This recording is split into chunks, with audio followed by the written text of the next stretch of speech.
individual y personal. No se las valoriza, no se las condena, no se las persigue. Simplemente se les pregunta si cumple la ley o no cumple la ley. Y siempre que sea la ley aquella que existía cuando él cometió el delito. Nosotros no tenemos las mismas conductas. Nosotros hacemos juicios de valor sobre la conducta de los seres humanos, que no es lo más adecuado para él comprender. Pero permítame que ahora yo voy a sacar esto. Ahí está. Vamos a ver. A ver, esta computadora me la trajeron recién. Espero que funcione. Para presentar un nuevo libro titulado Siglo XXI, el mundo de la estrategia. Este libro se orienta a interpretar y diseñar los procesos del pensamiento estratégico para que los líderes, las organizaciones y los pueblos, en el contexto donde están insertos, puedan elegir las estrategias que les minimicen sus conflictos e incrementen su poder. Miren esto. Eso es una estructura de una organización. Eso es una forma de pensar una organización. Cómo se piensa, cómo se resuelve y cómo se condiciona una organización. Nosotros somos estructuralistas en nuestro pensamiento. No pertenecemos a la corriente clásica de las organizaciones, ni pertenecemos a la corriente de relaciones humanas de las organizaciones, sino que estamos profundamente afincados con la corriente estructuralista que dice que el mundo va a ser conducido por las organizaciones y que si uno sabe cómo funcionan las organizaciones, será parte de esa estructura de poder. ¿Cómo se diseñan las organizaciones? ¿Cómo diseñan los que mandan? ¿Cómo diseñan los que obedecen? Y ustedes van a ir a través de la lectura del libro, van a ver que el cuadrito tiene 12 casilleros, ¿verdad? Yo insisto en lo que son las organizaciones. Pareciera ser una cosa bastante superficial.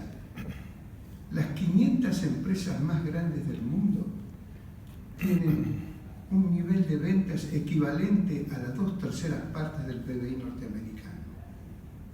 Para que nos ubiquemos en el verdadero contexto de lo que eso representa, una empresa como Walmart factura aproximadamente $500.000 millones por año. Tiene 2.300.000 empleados y opera en todas partes del mundo. La pregunta que uno se hace, cuando nosotros pensamos en nuestro destino, ¿nos damos cuenta de la participación que tienen todas estas organizaciones en el marco mundial o la dejamos sin tener en cuenta? Fijémonos un poco en ese pequeño detalle. Por eso hay un trabajo escrito que yo les voy a leer para que visualicen qué es lo que nosotros pensamos, lo que nosotros somos. Se refiere a esa película famosa de Forrest Gump, no sé si ustedes la han visto, en la cual aparece uno de los personajes más interesantes de la historia, que es Forrest Gump, un idiota perfecto. Pero que este idiota va a la guerra y no sabe que va a la guerra, va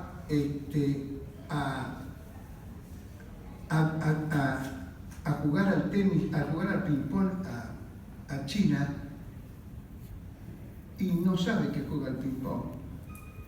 Él pertenece al mundo no ideologizado. Se parece mucho a lo que somos nosotros. Creemos que no existen las ideologías, aunque existen, creemos que no existen. Y nos colocamos dentro de lo que se llamaría la cartografía cognoscitiva, en un lugar que no sabemos dónde estamos parados. Para poder interpretar el mundo presente, necesitamos tener un conjunto de variables muy grandes y muy difíciles de comprender. Aquí mi amigo Jorge Pinto me recordaba hoy una frase que yo siempre solía usar: la izquierda argentina es el brazo armado de la derecha. Yo no estoy convencido que sea verdad hoy, algunos años después, pero realmente recordarla me cuesta. Lo que pasa es que es muy difícil decir qué es lo que nos está pasando. Así que vamos a seguir con esto. 4 arriba, después vienen 4 en segunda línea y 4 en tercera línea. Fíjense bien, yo dirijo una organización y digo, primero, tengo un pensamiento estratégico en la primera línea. Tengo un pensamiento de planeamiento y táctico en la segunda línea. Y tengo un pensamiento operacional en la tercera línea. Veamos un ejemplo bien sencillo y concreto. Yo tengo un kiosco de revistas. Si yo manejo un kiosco de revistas, manejo los 3 niveles del pensamiento. Soy casi un genio, porque tengo que tener un nivel estratégico para saber dónde estoy parado y qué quiero ser. Tengo que tener un nivel táctico porque tengo que saber planificar. Y tengo que tener un nivel operacional porque tengo que hacer el laburo, porque si no, no me lo hace nadie. Cuando uno va saltando a las organizaciones, esos 3 niveles empiezan a separarse y empiezan a aparecer perfiles diferenciados. Y usted va a ver que el tercer nivel es el nivel de la ejecución por su propia naturaleza. No están nacidos para pensar, están para ejecutar, manejan los procedimientos, cosa que no es tan fácil hacer para todos. Veamos un caso más concreto y más preciso referente a esto. Si usted tiene una empresa de construcciones, el que trabaja en el tercer nivel es el carpintero, el plomero y el electricista. Si yo no tengo carpintero, plomero y electricista, no puedo hacer la obra. Pero si yo tengo un ingeniero que dirija al plomero, al carpintero y al electricista para decirle dónde va a colocar la plomería, dónde va a hacer el sistema eléctrico, dónde va a poner y dónde va a tener que poner las paredes, ese sistema no funciona. Es el segundo nivel que hace el planeamiento. Y si no tengo el primer nivel, que es el que piensa cómo funciona el mundo, para hacer una casa que alguien la va a querer comprar, que lee la mente de los clientes y la mente de la gente que quiere comprar, yo no podría hacer nunca un edificio.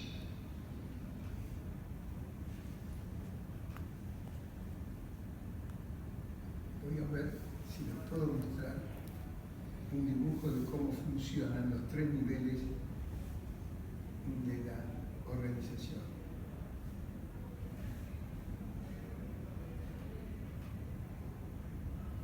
Acá está cómo se mira la organización. ¿Recuerdan esto que estábamos mirando recién?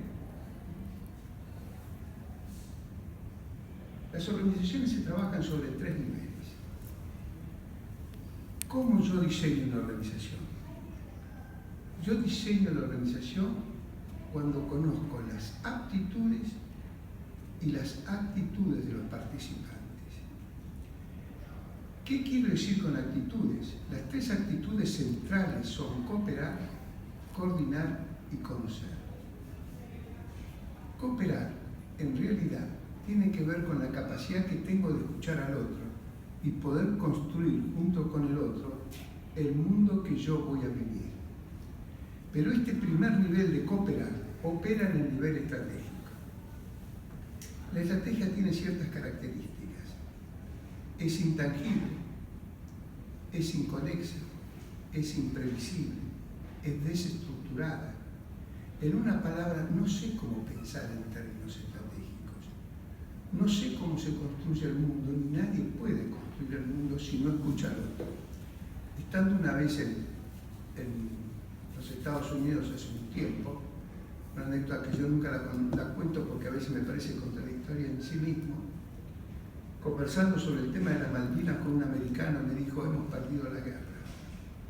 Y yo lo miré y le dije, ¿pero vos perdiste la guerra? Sí, nosotros perdimos la guerra. La guerra entre Inglaterra y Estados Unidos. Ustedes jugaban de segunda mano. La intencionalidad es quién se quedaba con la Argentina o quién se quedaba con el Atlántico Sur. Nosotros teníamos preparado quedarnos con el Atlántico Sur, con una maniobra que habíamos armado en relación a lo que ustedes pensaban. Yo me quedé mirándolo y la conversación continuó con varios ribetes relacionados con el punto y me dijo, tú lo que no entiendes es que el mundo para los Estados Unidos se maneja controlando 5 núcleos de poder. Y me dice, los 5 núcleos de poder son Japón, que tenemos las Fuerzas Armadas nuestras ahí, lo tenemos localizado. El segundo núcleo de poder es Alemania, que la tenemos controlada, con lo cual controlamos Europa. Desde Japón podemos intentar controlar el Asia, y desde Alemania controlamos Europa. Irán, que es un pueblo con una alta cultura diferente, es musulmán pero no es árabe, tiene control. Sudáfrica, sabiendo que controlando Sudáfrica nos quedamos con el resto del África. Y Argentina, que es el país líder latinoamericano. Si controlo la Argentina, me quedo con Latinoamérica. Si ustedes se mantenían en el poder con esa corriente ideológica existente, nosotros podríamos haber tenido la esperanza de controlar Latinoamérica. Lo miré y dije, evidentemente, la estrategia es inconexa, desestructurada, imprevisible. Cada información que me llega es contradictoria con la otra. El arte de este nivel es darse cuenta que uno tiene que vivir permanentemente trabajando para ver cómo va estructurando y conectando las ideas para poder definirse dónde uno está parado. Por eso ha surgido últimamente una corriente psicológica o sociológica que se llama la cartografía cognoscitiva, en la cual el ser humano en algún lugar se ubica en un punto, y ese punto es como si tuviéramos un mapa de la ciudad de Buenos Aires, uno sabe dónde está parado. En el caso de Forrest Gump es el típico ejemplo de un hombre que vive en un mundo que no sabe dónde está parado. Esta película ha sido muy interesante. Ahora tenemos el segundo nivel que coordinamos. El primer nivel nos va diciendo a nosotros qué es lo que queremos ser. Y fíjense que cuando yo les decía la idea de Turing, que no lo condenaban porque no había faltado la ley, porque la ley es del tercer nivel, no corresponde a un análisis individual, personal, sino que corresponde a un análisis de tipo definitivo, racional, perfecto y no discutible. No se piensa, se cumple. No se condena a los seres humanos, se fija si cumple con la ley o no cumple con la ley. Entonces tenemos el nivel segundo, que es coordinar, que es el que planifica, como habíamos visto en la obra. Hay alguien que sabe hacer el trabajo, hay otros que coordinan lo que los otros saben hacer, y finalmente están los que cooperan, que son los que definen a dónde tenemos que estar. En esa forma nosotros tenemos tres actitudes centrales, que es cooperar, coordinar y conocer. Dentro de esas tres actitudes, yo tengo que saber decidir, nada más que tres cositas, con interactuar, seleccionar y conducir. Vayamos a ver cómo se decide y vayamos a ver cómo se va construyendo la decisión. Yo tengo que decidir y comunicar. El nudo central del siglo XXI es la comunicación. Ya no se dice, fíjense qué interesante, se dice, la comunicación no es lo importante es el medio que comunica, porque el que le instala las ideas en la mente es más el medio que la comunicación. Cuando uno analiza los medios de comunicación, uno toma, por ejemplo, el que decíamos de Turing. Turing es el padre de la informática y todos sus proyectos fueron financiados por el Ministerio de Defensa del Reino Unido. Es decir, que surge como una consecuencia de tipo político-militar. Y entonces uno va viendo que en el siglo XXI el mundo se maneja por el poder, y el poder tiene tres monedas de cambio, que es el poder económico, es el poder militar y es el poder político. Y entre los tres se va construyendo el poder. No se pueden ver en forma aislada. Había un viejo pensador que decía que el poder se construía con tres monedas de cambio. La moneda de cambio más elemental eran los fusiles, las monedas o los votos. Y con esas tres uno iba construyendo la posibilidad de tener un poder. Y con eso se iba construyendo. Cuando ustedes trabajan en el primer nivel, fíjense ustedes cooperar. Comprende. ¿Qué significa comprender? Ver cómo funciona el todo. Y yo veo cómo funciona el todo cuando conozco cómo funcionan las partes. Y las partes vistas en un todo y un todo vistas en una parte, comprende, tiene la sabiduría de saber cómo decidir, no tiene conocimiento, tiene sabiduría.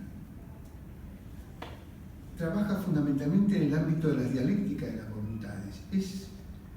Boffre hablaba claramente sobre la dialéctica de las voluntades, refiriéndose fundamentalmente a que la dialéctica de las voluntades es el mundo de la estrategia, porque si yo insulto a una persona, estoy cambiando el mundo, por eso le llaman el mundo de la dialéctica de las voluntades, que es este que está ahí arriba, mientras el mundo que está abajo es de la heurística, es del conocimiento de los hechos, y el mundo que está abajo es el mundo de los algoritmos, es el que repite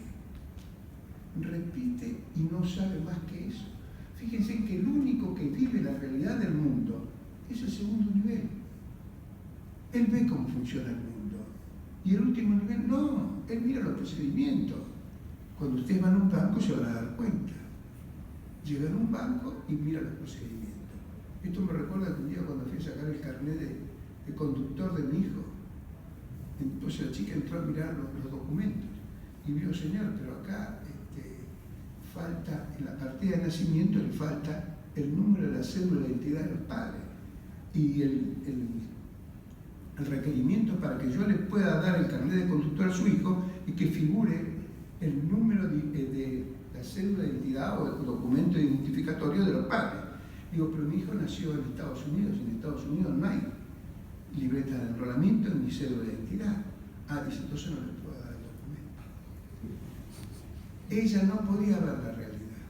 La realidad para ella no existe. La realidad es el algoritmo, pero no se vayan tan lejos, vayan al banco. Llegan al banco y la cosa más estúpida, o yo, por ejemplo, que siempre lo veo a mi contador, que lo tengo ahí atrás, cuando viene la FIP y me aplica una multa. ¿Era una multa? Sí. El cobro de intereses. Tenía que pagar los intereses de una deuda que no tenía. ¿Cómo pago los intereses de la deuda que no, señor? Porque usted, la ganancia presunta, usted no la tuvo, ¿correcto?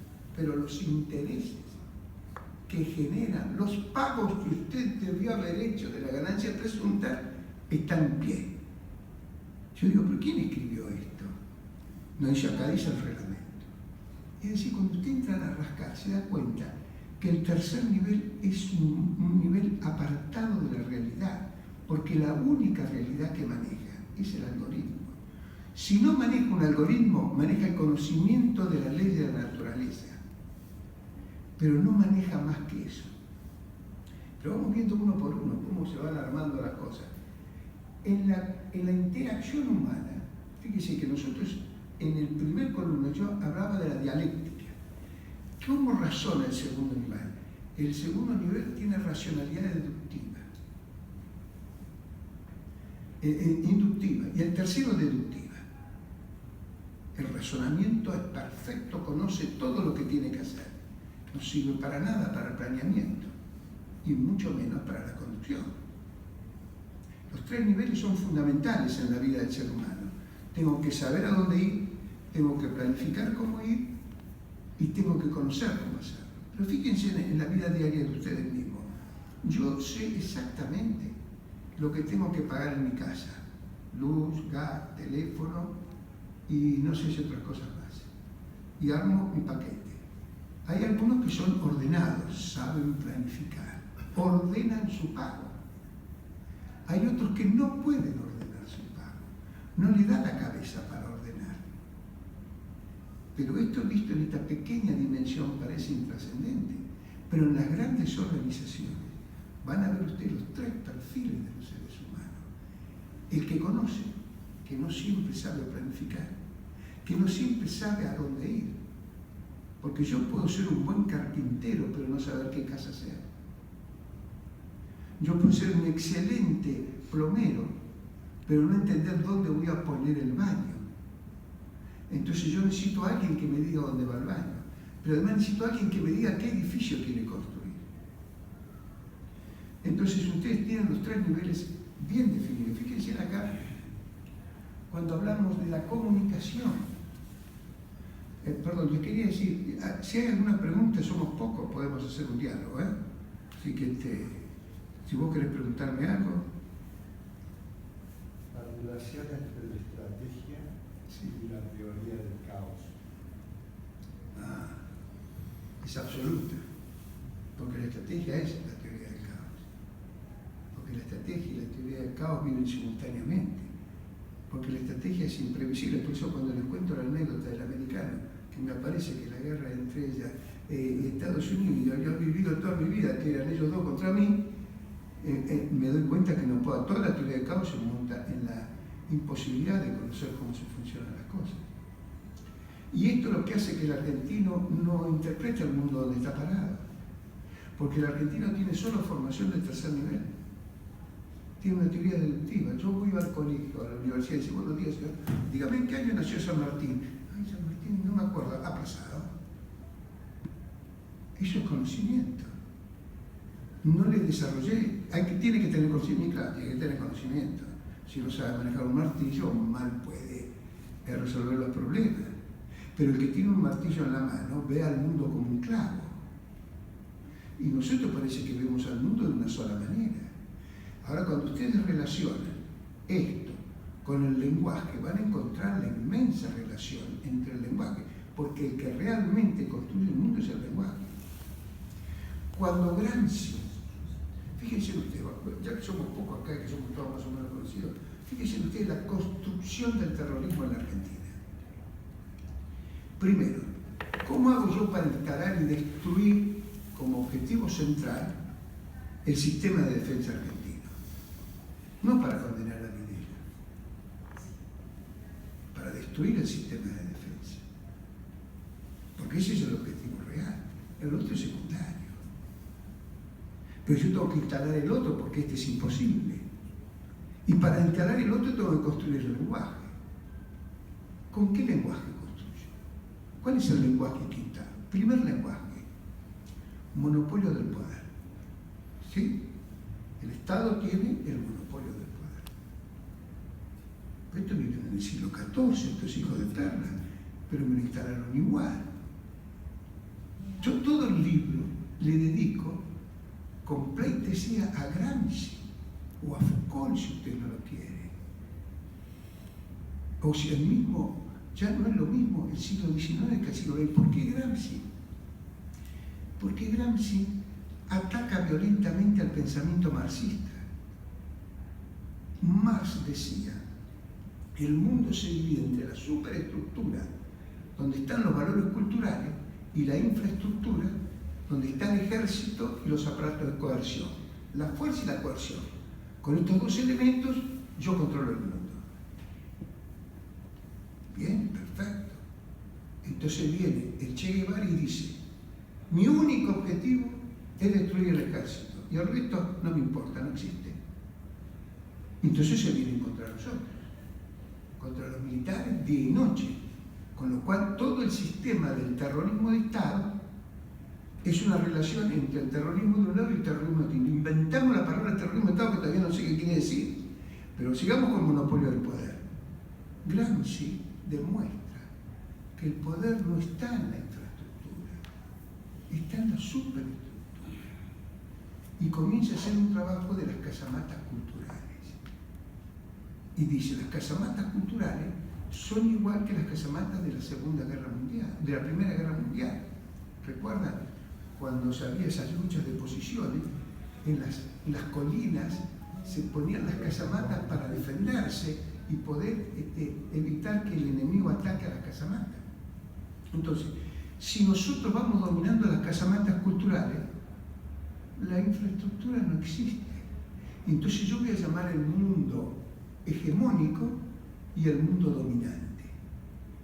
Y tiene escrito los cuadernos, que es la obra monumental, de cómo se hace y se monta una estrategia de esta característica, en la cual ellos van apuntando hacia la construcción de las casamatas culturales.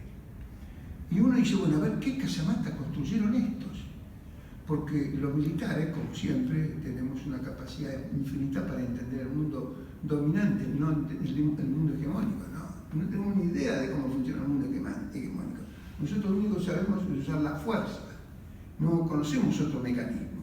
Entonces le dijeron que en la Universidad de Buenos Aires se había instalado una casa mata cultural marxista montada por los gramscianos. Entonces, ¿qué hicimos? A destruir la universidad, porque otro día no tuvimos. Pero no es una guerra de fuerza, es una guerra cultural.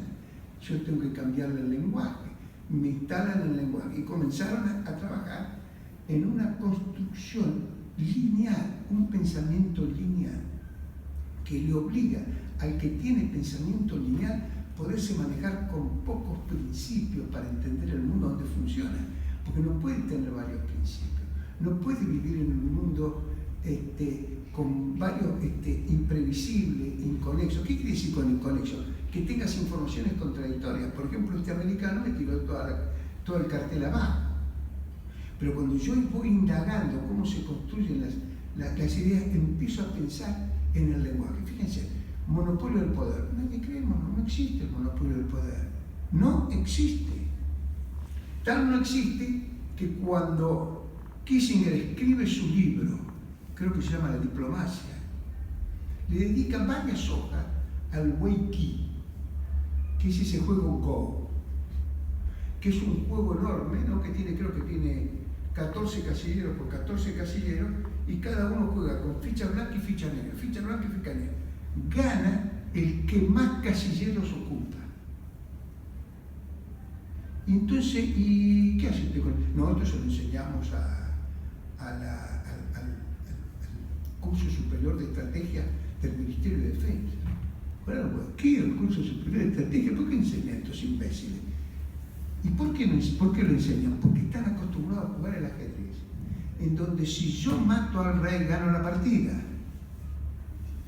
Y acá se gana la partida cuando voy ocupando simultáneamente muchos lugares. Ah, la puta, entonces yo tengo que pensar, primero, ¿dónde estoy parado en el mundo internacional? Segundo, ¿cuántas empresas participan? Y luego hacer un juego entre todos los participantes. Y lo fundamental para que un país pueda saber dónde está parado es tener un sistema de inteligencia estratégica de primer nivel. Permítanme que les diga por qué. A mí se me ocurrió un día en un curso de 20 alumnos dar como tema de trabajo interpretar la guerra de Siria. Y para interpretar la guerra de Siria hay que ver quiénes son los participantes. Y entonces, claro, Hezbollah, perfecto, ISIS, muy bien. El ejército islámico, perfecto. Siria, muy bien. Jordania, también Jordania. Israel, bueno, claro, Israel. Arabia Saudita, claro, Arabia Saudita. ¿Qué más? Egipto. Alemania, sí, Francia, Inglaterra, China. Pues sí, ¿cuál es la intencionalidad de cada uno en este juego? No, te faltan las petroleras. ¿Qué petrolera? Exxon, te falta Shell. Y tú cuando terminas de ver, y después, ¿cómo es el juego este? ¿Cómo se juega esto? Y entonces aparece ¿cómo se llama? La democracia, la nueva democracia que aparece en Siria, en el Líbano.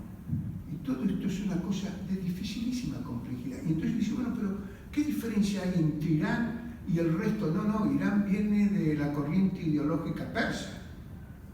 Son persas que se convierten a los musulmanes, claro. ¿Y esto qué es los persas? ¿Qué tienen que ver los persas? Y los persas tienen que ver mucho acá, porque los persas no son iguales que los árabes, aunque todos tengan en este momento una ideología compartida. Y luego, pero todo esto, ¿qué era esto? Era el Imperio Otomano. ¿Cómo el Imperio Otomano?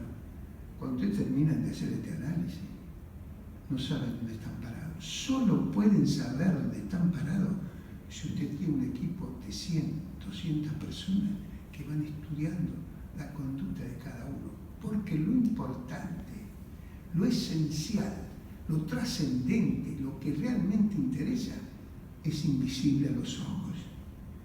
Todo lo que ustedes vean no es importante. ¿Y qué es lo invisible a los ojos? La intencionalidad de los participantes. La intencionalidad no son ni malvados ni buenos. Cuando yo veo y digo, Walmart cuando tiene 500 mil millones de dólares, gana, y Apple, ¿qué tiene que ver con la red? No, nada, Apple vende computadoras, sí, pero si a vos se te va la gana de comprar la computadora, ¿qué hace Apple? Trabaja sobre eso. ¿Cómo sé lo que piensa Apple? ¿Cómo sé lo que piensa Johnson & Johnson? Cuando a fines del siglo XIX los americanos dicen claramente entre ellos: señores, el que no tiene poder jamás será rico. ¿Y qué hacemos? Las pequeñas empresas deben juntarse para construir las grandes corporaciones. Sin grandes corporaciones no hay posibilidad de ser rico. Porque usted no tiene poder, no tiene credibilidad. Porque como dice Nietzsche, el poder es aquel que tiene la voluntad de crear la verdad en la mente de los demás. Y la verdad es una mentira no probada. Pero yo tengo el poder. Y el mundo va a quedar dividido en dos partes, tal cual la plantea Hegel. El mundo, el mundo de los amos y el mundo de los esclavos, donde el amo está dispuesto a morir por el poder. Y el esclavo no. El esclavo de la libertad, igualdad, fraternidad, democracia, eso para los esclavos.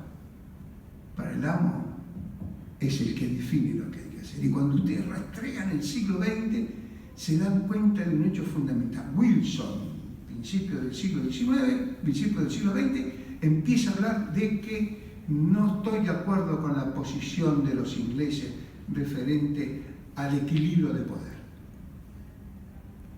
Acá hay que instalar una única ideología en el mundo.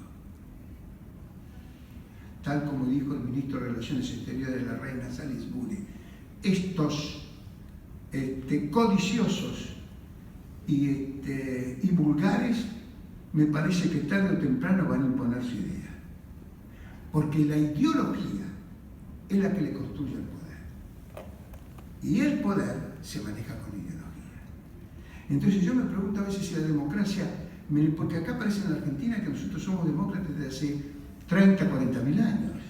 No, el mundo es demócrata. No, el mundo es demócrata a partir del momento que Estados Unidos ganó la guerra.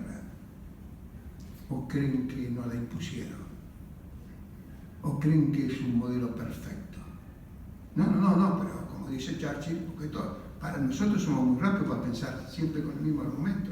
No tenemos, son argumentos internacionales. La democracia es un sistema malo, pero no conozco otro mejor.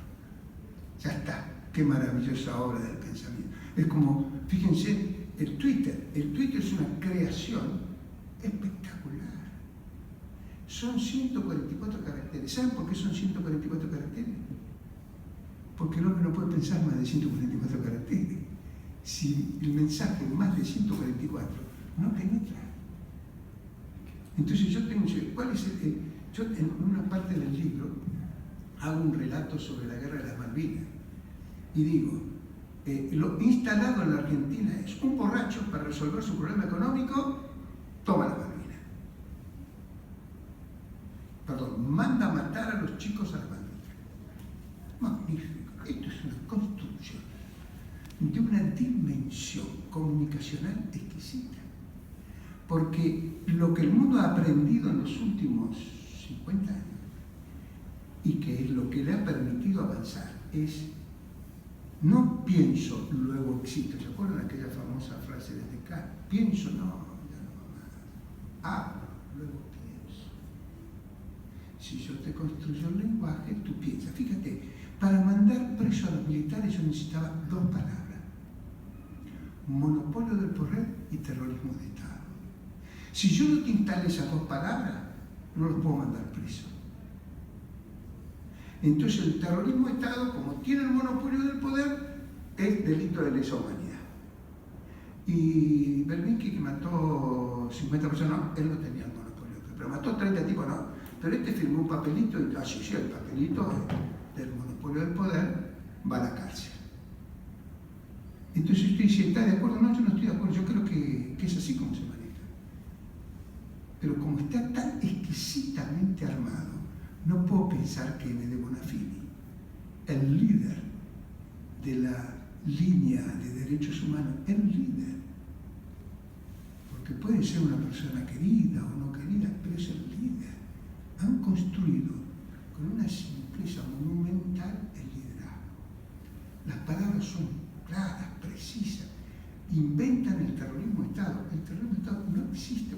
vamos a entrar en la discusión, pero ustedes ven cómo arma la ideología. Entonces, cuando yo entro en la guerra de las Malvinas y digo eso, entonces entro a fundamentar con la idea del americano y no puedo entrar en la lógica. La lógica me queda fuera. No puedo, por más que yo intente explicarle a la gente por qué no es así, las palabras estas, cortas, precisas, de menos de 144 caracteres, han penetrado con una hegemonía perfecta. Nosotros nos quedamos sin ejército. ¿Por qué no tenemos hipótesis de conflicto? No hay hipótesis de conflicto, no hay nada. Y los americanos, bueno, sí, los americanos, sí, pero los americanos tienen un ejército que les cuesta 700.000 millones de dólares por año. ¿Qué van a destruir la humanidad? Bueno, por si acaso.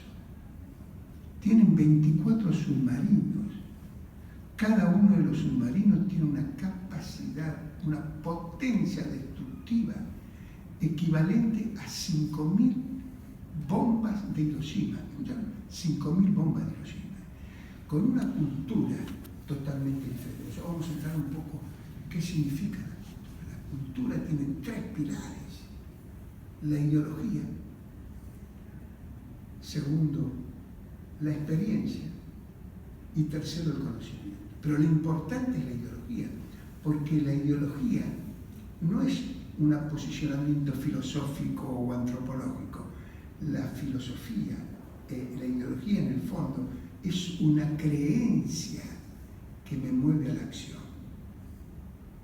Y lo peor es que no la conocemos, ni siquiera la nuestra. Por eso cuando uno dice, vamos a trabajar en la inteligencia estratégica, y cuando vamos a trabajar en la inteligencia estratégica, van a ver que para decidir en esta primera fase, el 95% o el 90% de mi tiempo lo hago en la inteligencia estratégica. De ahí la importancia de la CIDE. Pero no para ver si vos sos homosexual, o te gustan las mujeres, o te afanaste la guita. No. Ellos me tienen que decir a mí cuál es la ideología de todos los participantes que nos afectan en forma directa o indirecta. Esto es lo que uno ve. La ideología es difícilmente capturada. Y por eso nosotros venimos construyendo un país que no termina de interpretar. Ahora, ustedes imagínense, cuando ustedes van a pensar en la totalidad, es muy difícil pensar la totalidad. Uno se le viene destruyendo en sí mismo. Nosotros teníamos entonces el primer nivel, que era lo que habíamos definido, la cooperación, y la dimensión. Y fíjense ustedes, cuando yo hablo de la comunicación tiene 3 niveles también. El estratega solo comunica por la dimensión pragmática, no lo hace nunca por la dimensión semántica, y mucho menos por la dimensión sintáctica. ¿Y usted qué me quiere decir con esos 3 niveles? No, muchachos, es un mensaje cortito, con una construcción del lenguaje. Primero le explico a usted lo que es el monopolio del poder. Por favor, entonces yo tengo que echar patadas a Gramsci, a Foucault, y a todas las nuevas corrientes ideológicas que demuestran que el aspecto cultural es lo que domina el mundo. Yo tengo que establecer la ideología para poder construir mi poder. Y tengo que mantener mi poder con una determinada ideología. Y la ideología puede ser de muchos niveles, desde el más simple hasta el más complejo. Cuando yo tengo una agencia de autos, ¿cómo trabajo la agencia? ¿Cómo se trabaja hoy en el mundo del marketing? Por el insight. ¿Qué quiere decir? No, yo tengo que ver cómo piensa tu mente. ¿Y cómo veo tu mente? Bueno, cuando vos vas a comprar un auto, no me hables en términos utilitarios. A ver si vos sos capaz de saber qué pensás o qué sentís. Y entonces tengo que descubrir que el que me compre una Ferrari probablemente sea un tipo que tenga una conducta show-off. Por el otro lado, el que me compra un Volvo quizás está pensando en su seguridad. Por eso, Cuando los americanos en la década a fines del siglo XIX dijeron, si no hay grandes corporaciones, no hay negocio que gane, porque las grandes corporaciones son las que poseen el poder y sin poder no se construye la riqueza. Y nosotros nos transcurrimos todo el siglo XX con un mecanismo de creación de riqueza que es la antítesis del siglo XXI. Es la antítesis del sistema estratégico. Fíjense, cuando Porter escribe su libro Estrategia Competitiva, porque esto es muy interesante verlo desde la misma historia del pensamiento. Yo pertenezco a la generación que vivió toda la historia. Nací sin computadoras. Tuve que esperar que el idiota de Turing inventara la computadora y todo lo que le siguieron después. La primera computadora es que sea buena, creo que es la IBM 3650, después viene la IBM 360 y después viene la PC. Y empieza a aparecer algo que es importante, empieza a aparecer un mecanismo de pensamiento diferente. ¿Qué es lo que el mundo se da cuenta? Que tenemos que entrar en ser diferentes. Y cuando nosotros trabajamos en planeamiento, porque nosotros todos creen que los militares saben de planeamiento, no quiero defraudar su pensamiento, pero el planeamiento es este que se ve abajo, cuando ustedes ven un algoritmo, ¿vio? El reglamento militar, ese procedimiento, cuando aparece en la empresa del siglo XX, tienen claro, para construir poder solo se monta con un mecanismo burocrático. Porque yo tengo que estar arriba de 2.300.000 tipos como es Walmart, donde cada uno hace lo que yo dije que va a hacer. En algunos casos les pido interpretar la realidad, pero en la mayoría de los casos lo monto sobre un mecanismo altamente burocrático. Pero fíjense lo que dice Porter. Porter dice que hay 3 tipos de negocios, pero 2 fundamentales, los que se diferencian y lo que es por estrategia competitiva. Nosotros creemos que en el siglo XXI se ganan en los negocios por precio y costo. Ellos ganan los negocios porque son diferentes. Cuando usted ve a Steve Jobs, yo me acuerdo de Steve Jobs, saca esa computadora que ven o ese teléfono. ¿De dónde sacó este imbécil? ¿Cómo se le ocurrió a este idiota hacer lo que de pronto transforma a una compañía que estaba en el puesto 500, la lleva al puesto número 1? Estaba en el puesto 500, poco a poco al borde de la quiebra. ¿Qué hizo de genial? Hizo una computadora. Por eso cuando yo digo, ojo, miren bien este cuadradito, porque arriba a la izquierda, cuando hablamos de la cooperación, estoy hablando de la sabiduría. ¿Cómo se le ocurrió que yo le iba a comprar esa computadora? Y para colmo, tiene una manzana mordida. ¿Se vio la manzana mordida? ¿Sabe por qué es la manzana mordida? Porque se la achaca la manzana por Blancanieves y los 7 enanitos. Porque Blancanieves cuando está mal, tiene una manzana que ella muerde, que tenía cianuro. Es la manzana que aparece junto a Turing cuando muere. Por eso se lo achacan a Steve Jobs. Y Steve Jobs dice, no, nosotros no lo hicimos por eso, pero sería una gloria haberlo hecho, porque para él era la personalidad más grande. Entonces, cuando uno va y dice, bueno, estos son diferentes, ¿qué significa diferente? Diferente. ¿Y cómo sabes si son diferentes? Y porque tengo 300, 400 tipos estudiando tu mente, para que yo sepa lo que vos no sos capaz de saber, para que yo entienda lo que vos no sos capaz de entender. Cuando uno recorre las organizaciones, ven una consistencia doctrinaria, estas son las buenas. Y entonces aparece en el mundo moderno. ¿Nosotros cómo lo trabajamos? Y nosotros trabajamos por la agrícola ganadera. La agricultura y ganadería pertenece al liderazgo de costo. Solo gano por precio. Y el precio ni siquiera me importa. Porque fíjense, cuando yo empecé a estudiar el planeamiento, yo trabajaba con 4 P. El producto, el precio, la promoción y place, que era la distribución. Estos eran los 4 que yo trabajaba. Esto era hasta el año 1985. Cuando yo volví a Estados Unidos, yo trabajaba con el planeamiento estratégico, que trabajaba para interpretar el posicionamiento de su negocio con dos variables, que era cuál era la participación que vos tenías tu producto en el negocio y cuál era el crecimiento del negocio. Y en función de eso yo me posicionaba. Si tenía una buena participación en un mercado de crecimiento, era para seguir invirtiendo y quedarse en ese negocio. Había una interpretación racional de las cosas. Con el tiempo eso desapareció y yo borré las 4P para el análisis del negocio y empecé a hablar de las 4C. Y las 4C yo quiero saber quién soy yo primero, capital, quién soy, qué represento, qué tengo en mi cabeza. Sé lo que tengo en mi cabeza. Mire, yo he interrogado mucho, mi divertimento más grande es interrogar a los radicales. Las pernitas ya no les interrogo porque pierdo. Digo, ¿cuál es tu ideología?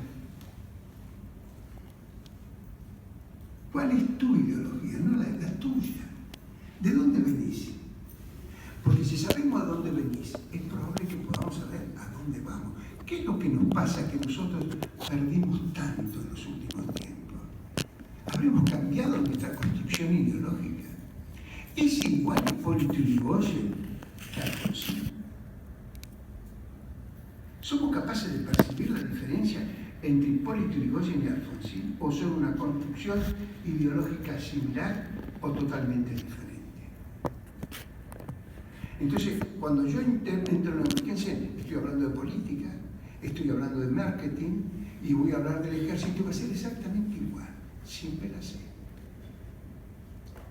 Cuando ustedes ven la inversión de los Estados Unidos en la lucha contra el terrorismo, $1 trillón. Probablemente la guerra de Irak le costó 50.000 millones de dólares.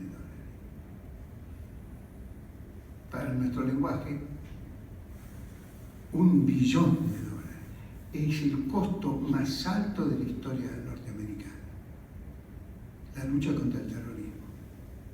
Entonces, cuando uno empieza a tratar de interpretar el mundo, se le pone difícil. Entonces, nosotros tenemos las 4C para el marketinero. El insight. ¿Qué es el insight? El insight, eso que está, ¿qué es lo que está? No sé, lo que está dentro. Lo que está en el hemisferio izquierdo, no en el hemisferio derecho, no en el izquierdo. Porque lo que está en el lóbulo izquierdo no es tan importante porque es racional, deductivo, está el lenguaje ahí. Pero en el lóbulo derecho está el arte, lo intangible, lo lindo, eso es lo que dicen. Meternos en eso lo volvemos locos.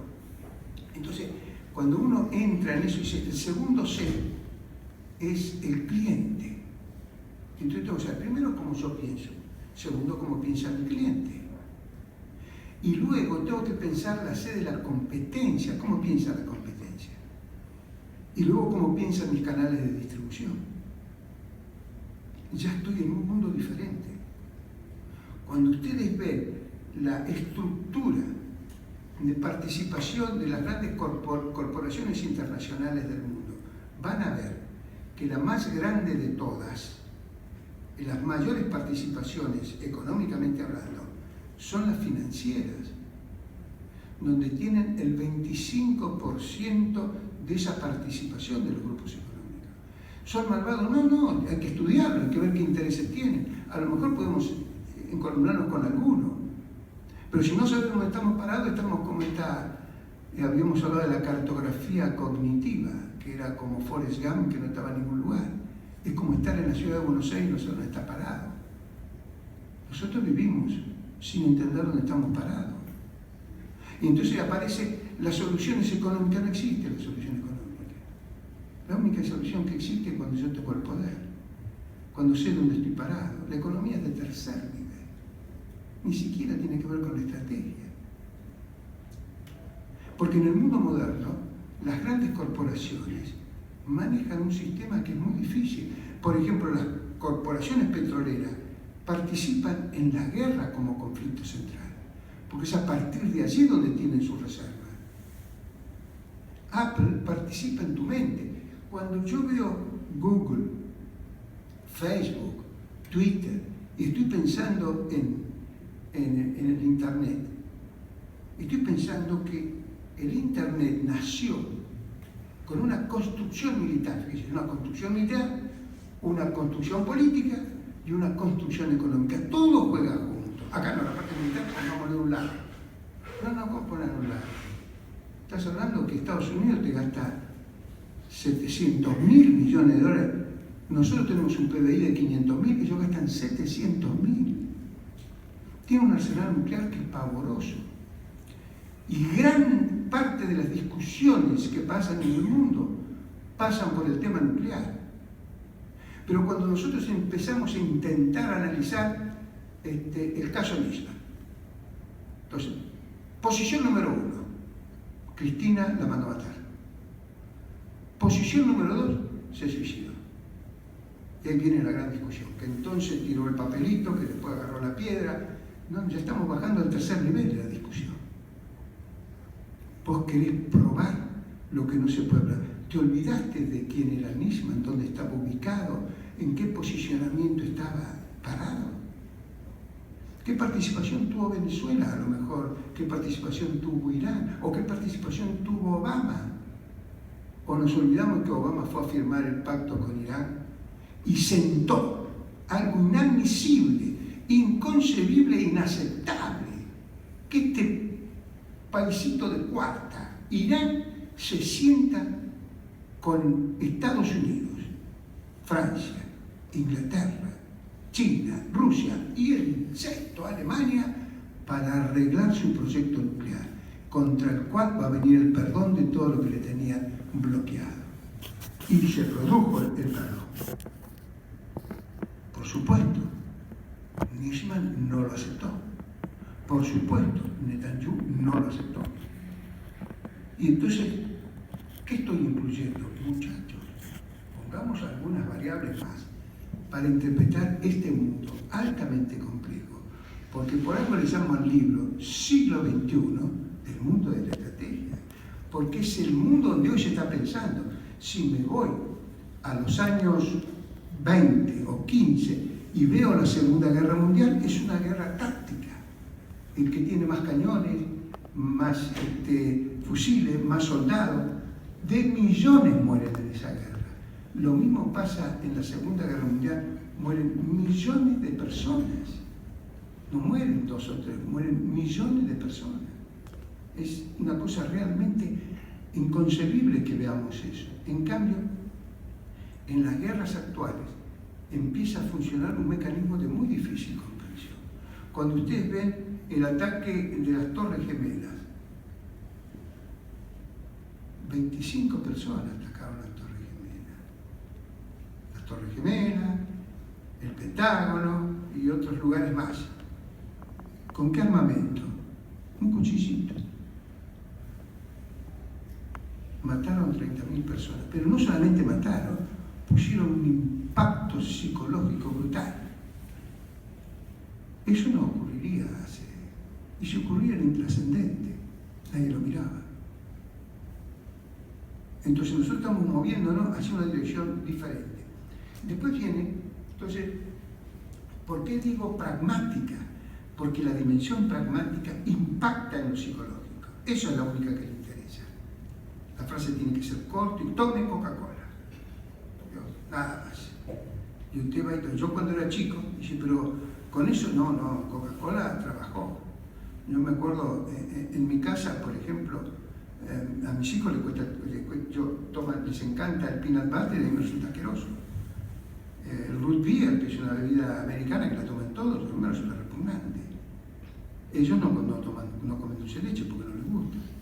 Cuando yo era chico iba a ver Blancanieves y los 7 enanitos, salíamos a la calle y mamá me decía, acá tenés una Coca-Cola, que no me gusta la Coca-Cola, mamá. Sí, pero es gratis. Así que te la tomás igual o no tomas nada. Bueno, me voy a tomar esto, ¿qué voy a hacer? Otra cosa no había.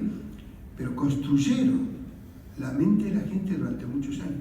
¿Cómo podemos nosotros, pequeñas, medianas, empresas y grandes de pequeña magnitud, poder construir ideologías de tu producto para instalarlo en una sociedad si no tenés las grandes corporaciones?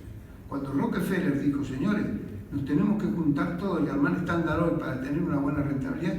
Armaron Standard Oil a través de lo que se llamó la compra de 60 empresas o la venta de 60 empresas a Standard Oil, con lo cual empezaron a construir. Y finalmente viene el tercer nivel, que tiene que ver, el tercer nivel tiene que ver mucho con lo que los hombres son, qué actitud y aptitud tienen que ver.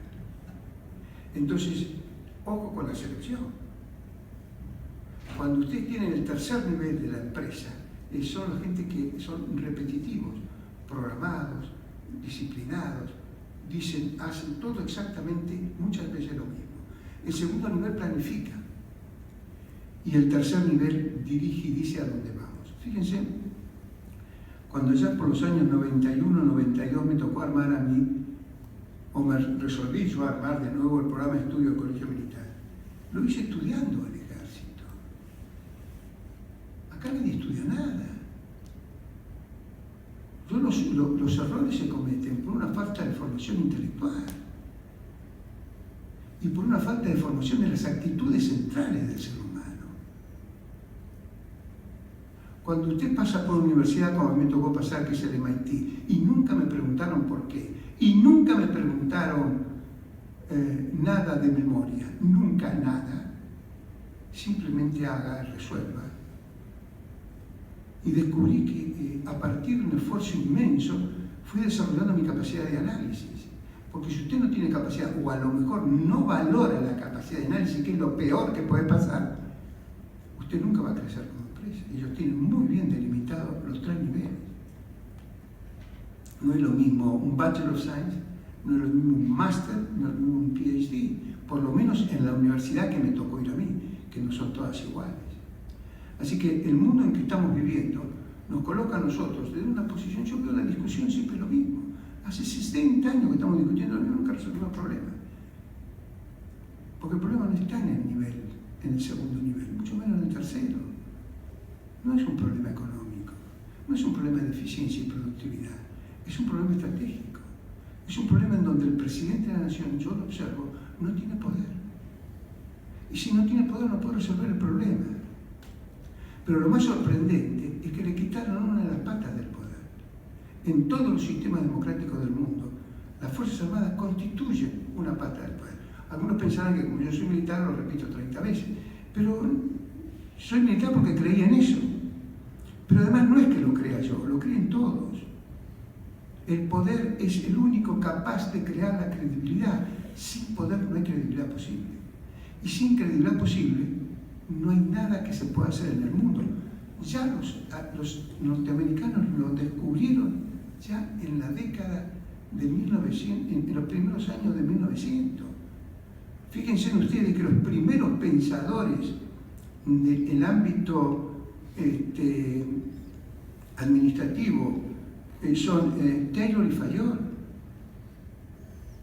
Mientras que los ejércitos venían con los sistemas burocráticos de 10.000 años atrás. Las empresas copian los sistemas.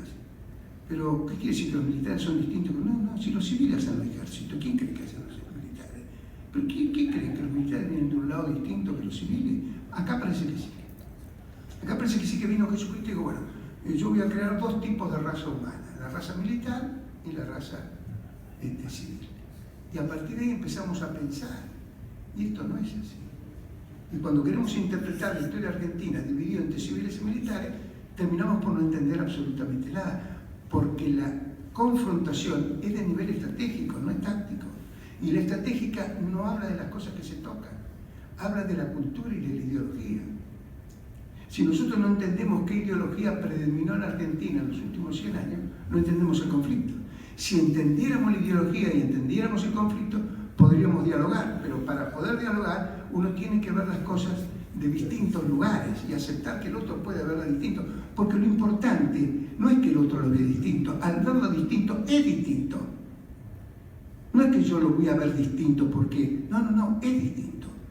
Cuando yo vivía en los Estados Unidos, no era poco común que algún amigo que era muy importante en Estados Unidos, porque era el presidente del área latinoamericana, de una empresa norteamericana, me invitaba a mí a cenar. Y venía el presidente de la compañía. Y él me preguntaba cómo veía el mundo, la Argentina. Y yo, ¿qué tipo? Yo debo creer que yo soy un jefe. Entonces al final me di cuenta, no seas imbécil. Él quiere saber cómo vos pensás. Porque como vos pensás, es el mundo. Si hay muchos que piensan como vos, el mundo se va a mover como vos. Si hay muchos que no piensan como vos, se va a mover de otra forma. Porque cuando ustedes rascan la historia de la humanidad, van a ver las construcciones culturales que existen en la humanidad. Y hoy mucho más que nunca. Entonces, como nosotros no, el kirchnerismo es una banda de sinvergüenza. No. Y el otro tampoco. Ahora, si usted es militar hoy en día, no tiene ni voz ni voto. Y no tiene ni voto porque es una buena pregunta, siempre me hago la misma. Si tienen alguna pregunta, ya estamos en la hora que duraba la charla. ¿Alguno tiene alguna pregunta? Empezá. Primero he recibido que no peleaban contra el terrorismo como fueron a Medio Oriente, sino estaban buscando una fuente de energía. Fíjate, No era terrorismo, era buscar una fuente de energía para después poder combatir